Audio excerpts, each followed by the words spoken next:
Kila mahujaji walipokuja, Mtume alichukua fursa ile na kuingia kila hema la kila kabila, lakini hakupata mapokezi mazuri kutokana na ile ilani iliyotangulizwa na wajumbe wa Makuraishi. Kila alipojaribu kuzungumza nao walimpuuza, kila akisema humzomea, hufinika nguo usoni na kuziba masikio yao ili wasimuone wala kumsikia, ili wasitekwe na maneno yenye mvuto na uchawi.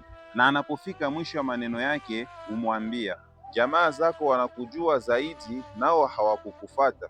Basi hii ni alama kubwa ya kuwa wewe ni mwongo, wala sisi hatutaacha dini ya wazee wetu kwa ajili yako. Abdul Muttalib, mbone hakuwaambia watu kuwa dini hii ya wazee ni ya uongo?